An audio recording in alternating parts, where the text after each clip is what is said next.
नमस्कार दोस्तों, स्वागत है आपका हमारे चैनल भारत की विरासत में। मैं आशा करता हूं कि आप सभी ने हमारे पिछले वीडियो जो 12 ज्योतिर्लिंगों पर आधारित था जरूर देखा होगा और उसका आनंद उठाया होगा। तो चलिए आज एक और पावन ज्योतिर्लिंग की रहस्यमयी और अद्भुत कथा के साथ शुरुआत करते हैं। क्या आप जानते हैं कि एक ऐसा शिवलिंग भी है जिसकी पूजा स्वयं भगवान विष्णु और भगवान श्री राम ने की थी? क्या आपने कभी सुना है कि एक शिवलिंग को चुरा कर लाया गया था, वो भी भगवान की आज्ञा से? आज हम बात करेंगे बैद्यनाथ धाम की, एक ऐसे ज्योतिर्लिंग की कहानी जो भक्ति, विश्वास और चमत्कारों से भरी हुई है। बैद्यनाथ ज्योतिर्लिंग, जिसे बाबा बैद्यनाथ धाम भी कहा जाता है, झारखंड के देवघर में स्थित है। यह भारत के 12 प्रमुख ज्योतिर्लिंगों में से एक है, लेकिन इसकी कथा सबसे अलग और रोमांचकारी है। यह कथा शुरू होती है लंका के राजा रावण से। रावण भगवान शिव का परम भक्त था। उसने उन्हें प्रसन्न करने के लिए घोर तपस्या की।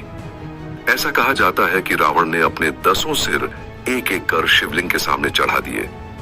जैसे ही वह अपना 10वां सिर चढ़ाने ही वाला था, भगवान शिव प्रसन्न हो गए और रावण को वरदान देने प्रकट हुए। रावण ने उनसे प्रार्थना की, हे महादेव, कृपया मेरे साथ लंका चलिए और वहां विराजमान हो जाइए ताकि लंका अमर हो जाए।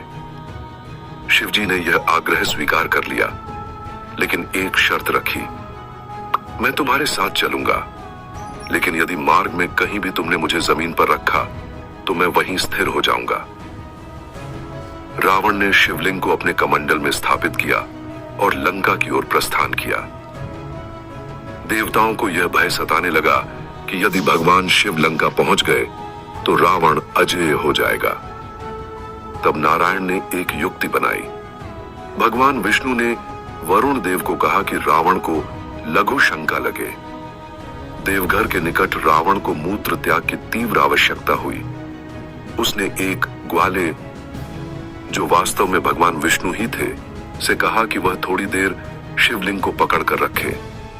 जैसे ही रावण गया, ग्वाले ने शिवलिंग को जमीन पर रख दिया।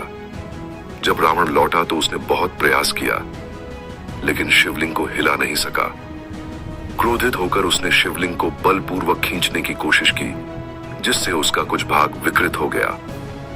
तभी से यह शिवलिंग वहीं स्थिर हो गया और वही स्थान आज बैद्यनाथ धाम कहलाता है। यह भी कहा जाता है कि जब रावण अपने शरीर के भाग चढ़ा रहा था, तब भगवान शिव स्वयं वैद्य चिकित्सक बनकर उसके घावों का उपचार करने आए थे। इसी कारण इस स्थान का नाम पड़ा बैद्यनाथ। अब बात करते हैं सावन माह की, जब यह धाम बन जाता है शिव भक्ति का साक्षात केंद्र। सावन का महीना भगवान शिव के भक्तों के लिए सबसे पवित्र माना जाता है और बैद्यनाथ धाम में इस महीने में भक्ति का सागर उमड़ पड़ता है।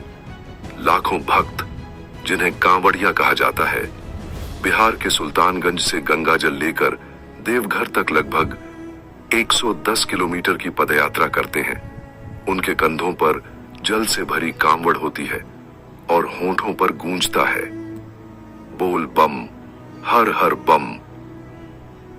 प्रतिदिन शिवलिंग पर गंगा जल, दूध, दही, शहद, बेलपत्र, धतूरा और भांग से अभिषेक किया जाता है। रात्रि भर जागरण, आरती और भजन होते हैं। भक्तों की कतारें 10-15 किलोमीटर तक लंबी होती हैं। पूरा देवघर शहर एक तीर्थ बन जाता है। हर ओर भंडारे, सेवा शिविर और स्वास्थ्य केंद्र लगाए जाते हैं। रेलवे स्टेशन से लेकर मंदिर तक सेवा भाव से भरे स्वयंसेवक तैनात रहते हैं। सावन माह के अंतिम दिन बैद्यनाथ मंदिर में भगवान शिव और माता शक्ति का प्रतीकात्मक विवाह कराया जाता है, जिससे इस पावन मेले का समापन होता है। ऐसा विश्वास है कि जो भक्त सावन में श्रद्धा पूर्वक यहाँ जल चढ़ाते हैं, उनकी हर मन्नत अवश्य पूरी होती है। कई श्रद्धालु पूरे सावन मास निर्जल व्रत रखते हैं या नंगे पांव यात्रा करते हैं।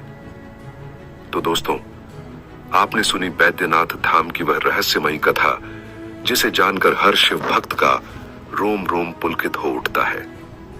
अब सवाल उठता है, अगर रावण व शिवलिंग लंका ले जाता तो क्या आज भारत में हमें 12 ज्योतिर्लिंगों के दर्शन का सौभाग्य मिलता? और क्या लंका कभी पराजित हो पाती? कृपया कमेंट करके जरूर बताइए कि इस कथा ने आपके मन में क्या भाव जगाए। अगर आप भी ऐसी और कथाओं, रहस्यों और भारत की आध्यात्मिक विरासत में रुचि रखते हैं तो हमारे चैनल को सब्सक्राइब करना ना भूलें। यह कथा हर शिव भक्त के लिए एक अमूल्य रत्न है। इसे अपने मित्रों और परिवार के साथ जरूर साझा करें। हर हर महादेव। जय बाबा बैद्यनाथ।